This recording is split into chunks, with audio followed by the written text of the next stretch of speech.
Salam Indonesia, salam Nusantara dari Sabang sampai Merauke, dari Miangas sampai Pulau Rote. Mantala iman kita, mantala kasih kita, mantala pengharapan kita. Tentunya dalam Yesus Kristus menjadi Tuhan dan Juru Selamat kita dan Juru Selamat dunia. Jangan katakan bahwa Yesus bukan Tuhan. Jangan katakan pula bahwa Yesus bukan Juru Selamat. Dia adalah Tuhan, dia adalah Juru Selamat. Kalau engkau percaya, engkau akan diselamatkan. Engkau tidak percaya, engkau akan dihukum. Kiranya Tuhan Yesus memberkati kita. Dan karena Yesus sudah berkata, aku lah jalan dan kebenaran dan hidup, tidak seorang sampai kepada Allah kalau tidak melalui aku. Dan dia juga melalui Petrus mengatakan dalam Kisah Rasul 4 ayat 12, dan keselamatan tidak ada juga selain dalam dia Yesus Kristus, karena di bawah kolong lain tidak nama lain yang diberikan kepada manusia yang olehnya kita diselamatkan. Dan Yohanes 3 ayat 6, karena begitu besar kasih Allah akan dunia ini sehingga ia mengaruniakan anaknya yang tunggal supaya setiap orang percaya kepada tidak binasa melainkan beroleh hidup yang kekal. Haleluya, mantap. Dan Roma 10 ayat 9 dan 10, dengan hati percaya engkau dibenarkan, dengan mulut mengaku engkau diselamatkan. Percaya bahwa Allah telah membangkitkan dari antara orang mati, mengaku bahwa Yesus adalah Tuhan. Mantap. Dan selamat malam bagi kita. Kiranya malam ini mungkin kita sudah lelah ya, atau sudah baru pulang ibadah. Kiranya Tuhan Yesus tetap memberkati kita. Dan jangan lupa terus untuk sebelum tidur untuk berdoa ya, kiranya Tuhan Yesus memberkati kita.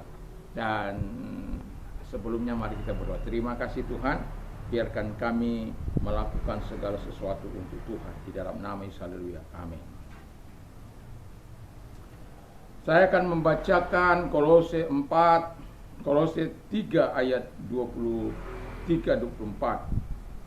Apapun yang juga kamu perbuat, perbuatlah dengan segenap hatimu seperti untuk Tuhan dan bukan untuk manusia. Kamu tahu bahwa dari Tuhanlah kamu akan menerima bagian yang ditentukan bagimu sebagai upah. Kristus adalah Tuhan dan kamu adalah hamba. Barang siapa berbuat kesalahan, ia akan menanggung kesalahannya itu, karena Tuhan tidak memandang orang. Haleluya. Tema kita adalah melakukan segala sesuatu untuk Tuhan. Dan ini harus kita selalu taruh dalam hati kita, melakukan segala sesuatu untuk Tuhan. Dan kalau ini terus ada di benak kita, percayalah, Anda akan terus senantiasa melakukannya dengan cara yang baik, cara yang berkenan, tanpa cari cara muka itu. Jadi melakukan segala sesuatu untuk Tuhan. Nah, kalau kita melakukan segala sesuatu untuk Tuhan, buat apa kita harus mencari hormat dari manusia? Buat apa kita harus pencitraan? Buat apa kita harus melakukan segala sesuatu dengan bersungguh-sungguh? Satu contoh saya mengatakan, saya bangun pagi-pagi sekali, jam 4, kadang-kala kurang. Saya sujud di hadapan Tuhan, dan jam 5 bersama, kalau ada Zoom itu, dan di sela-sela itu ya, saya mengambil kesempatan sedikit untuk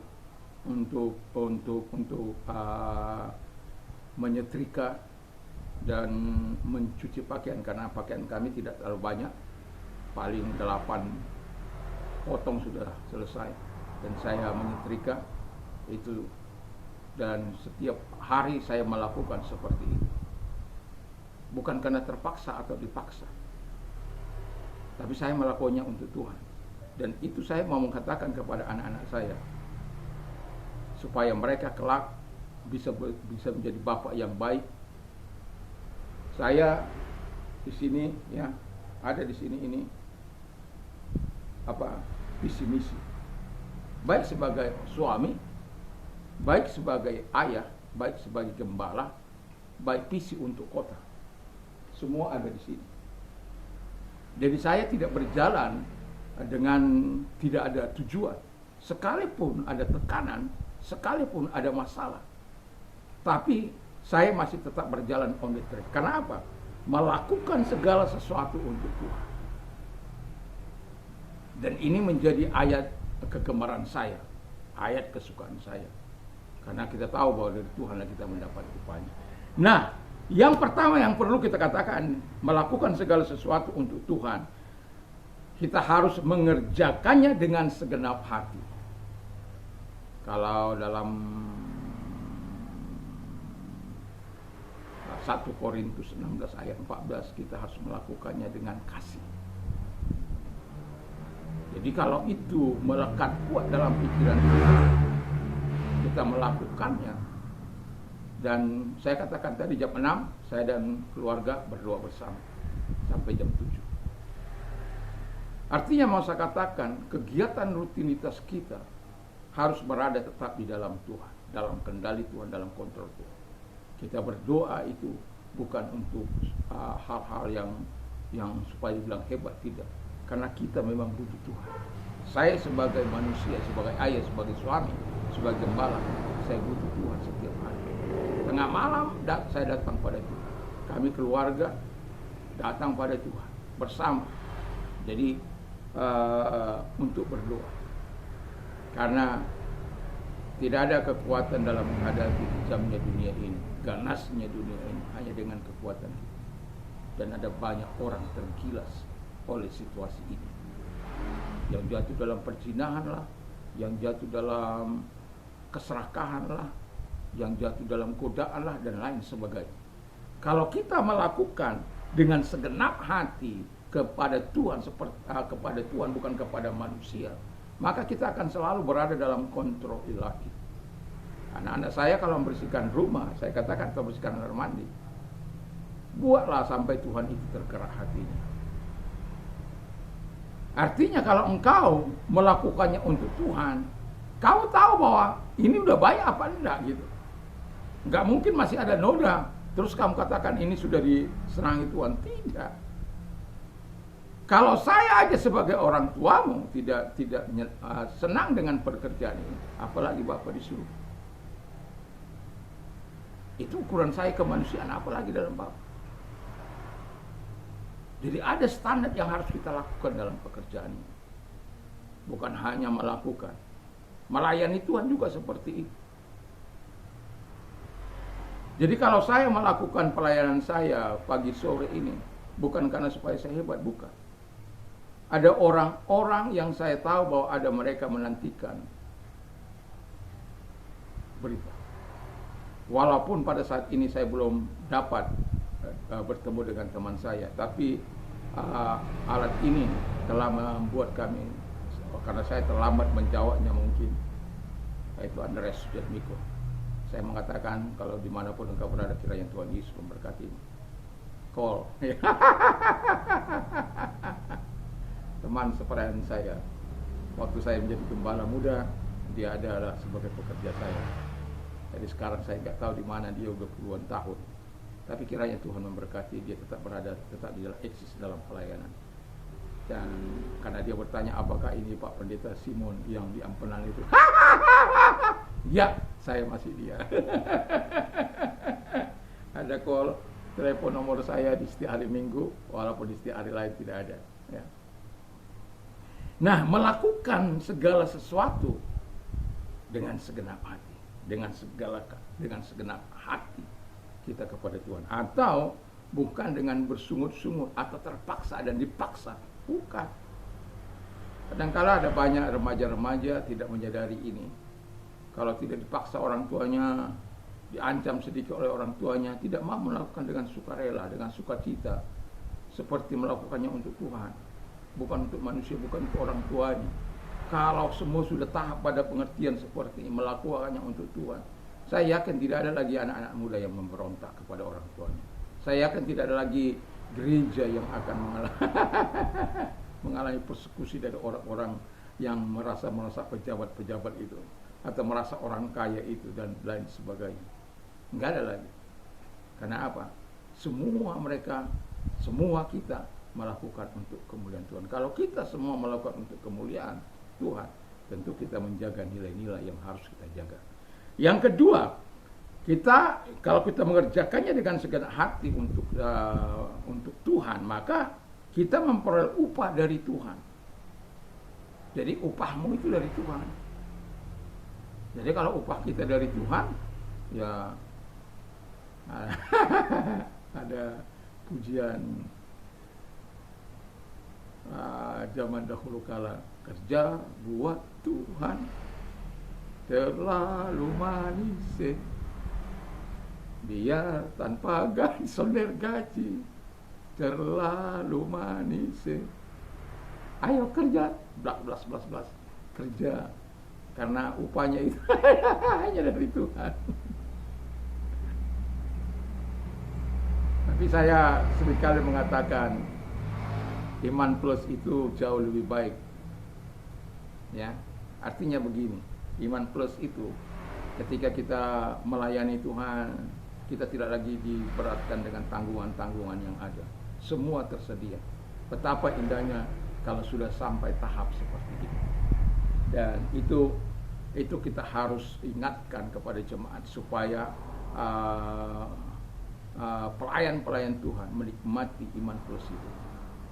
Ya, tapi kalau belum, ya terpaksalah berjalan dulu dengan iman yang ada, dan ketahuilah Tuhan akan terus selalu menolong, memberkati kita, menyatakan segala kebaikannya.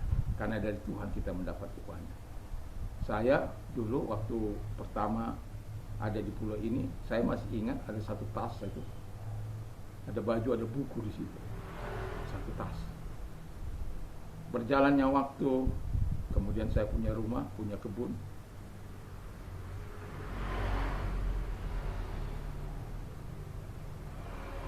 Ketika saya belum punya motor, saya jalan kaki. Saya dikasih sepeda, saya dikasih motor, dan kemudian saya dikasih mobil. Jadi harus dengan setia kita lakukan tanpa bersungut-sungut. Tuhan yang akan melakukan itu. Apa yang tidak mungkin akan menjadi mungkin. Oh, kalau jemaat saya nggak besar, Pak. Kalau imanmu kepada jemaat bukan kepada Tuhan, ya begitulah. Tapi kalau imanmu kepada Tuhan, Tuhan mampu menggerakkan orang lain. Sampai hari ini masih ada orang-orang yang setia mendukung pelayanan saya, bukan dari organisasi saya, bukan satu organisasi dengan saya, sampai hari ini. Setiap bulan. Kenapa? Apakah saya terlalu hebat? Tidak.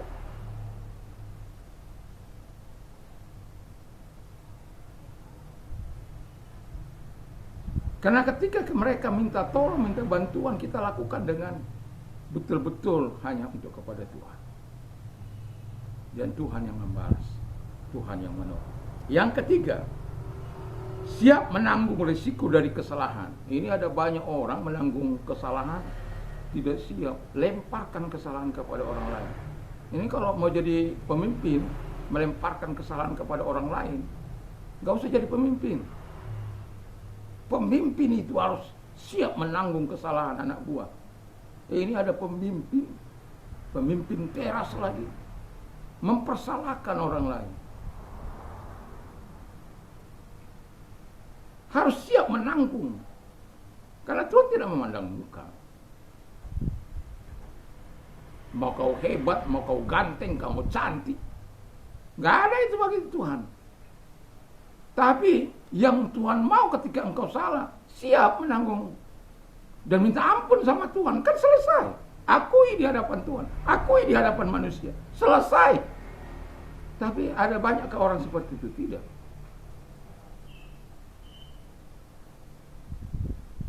Jadi kalau mau menjadi pemimpin, hati-hatilah.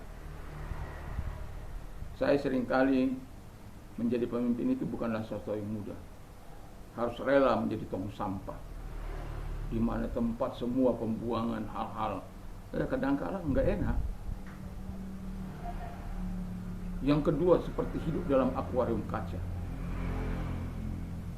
Jadi kamu bergerak kemana saja kamu ketahui, jalan dimanapun kamu ketahui.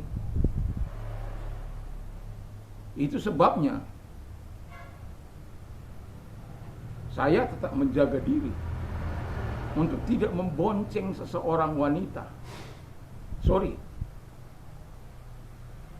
Dan kalau terpaksa saya membonceng karena untuk pertolongan, itu saya pulang, udah saya ceritakan. Karena banyak orang yang yang kita kenal ini. Wih, tadi Pak Pendeta saya lihat di gonceng orang pas keluar lagi dari hotel.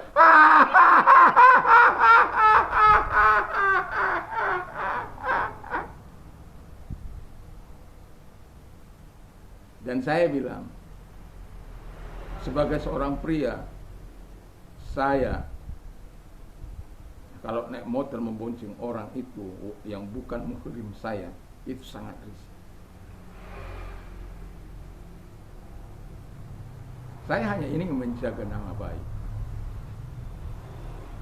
orang di luar sana, karena saya sudah mengalami orang di luar sana ada mulut-mulut yang tidak bertobat, ada hati-hati yang tidak bertobat. Bayangkan kalau kamu didengar, istrimu kawin lagi itu karena apa? Ya langsung istri saya datang untuk melabrak orang itu. Saya bilang nggak perlu, suamimu kan nggak kawin lagi. Ya kan dia sudah fitnah, ya biarkan saja mulut-mulut mereka. Buat apa kamu harus marah sama orang tersebut? Dituduh apa saja. Itu supaya apa? Supaya kamu dapat penghibur, menjadi Allah di dalam tangan kita. Nggak perlu membalas yang jahat dengan itu. Cukup berikan bagi dia, tempat bagi dia untuk membalas. Dan itu fatal. Dan itu sebabnya saya katakan, saya bangga mempercayakan hidup dan lakukanlah segala hal yang kita kerjakan untuk Tuhan, bukan untuk manusia. Kalau engkau melakukannya untuk Tuhan, dari Tuhan engkau mendapatkan pembelaan, berkat, kebaikan, kemurahan, kasih sayang, semua yang baik dari Tuhan. Kiranya Tuhan Yesus memberkati kita. Mari kita tunduk kepala dan kita berdoa. Terima kasih Tuhan, biarkan kami hidup melakukan segala sesuatu untuk Tuhan. Terima kasih. Dan kami juga berdoa kepada mereka yang sakit. Kalau engkau sakit, angkat kedua belah tanganmu dalam nama Yesus. Segala sakit penyakit yang mereka derita, apapun sakit penyakit mereka, keluar. Dan oleh biru-biru daripada Tuhan Yesus mereka sembuh, oleh kuasa mereka sembuh. Terima kasih Bapa. Dalam nama Tuhan Yesus Kristus kami juga berdoa kepada mereka Bapa di surga. Kiranya engkau menolong mereka, memberkati mereka yang sedang menderita. Kalau engkau orangnya, mari angkat kedua belah tanganmu, kita berdoa. Dalam nama Tuhan Yesus Kristus, penderitaan, kesusahan, kepelikan yang mereka alami, Tuhan tolonglah. Karena kami hanya berteriak kepadamu pertolongan. Apapun yang mereka kerjakan, apapun mereka usaha, Tuhan berkati kembali. Supaya Tuhan semua dapat diatasi, ekonomi, usaha, pekerjaan, semua berjalan dengan normal, kembali hidup sebagaimana sedia kala. Terima kasih Bapa di surga, di dalam nama Yesus, buat pertolongan, buat kebaikan kepada mereka semuanya. Sehingga mereka berkata, terpujilah Tuhan yang telah melepaskan kami dari segala kesusahan kami. Kami bersyukur dalam nama Yesus, haleluya, amin. Selamat malam, dan jangan lupa sebelum kita tidur membaca firman Allah, merenungkan firman Allah, berdoa, dan nikmati kebaikan kemurahan Tuhan. Damai sejahtera Allah yang melampaui segala akal akan memenuhi hati dan pikiran kita mulai saat ini sampai selama. Mantap, mantap, mantap. Selamat beristirahat.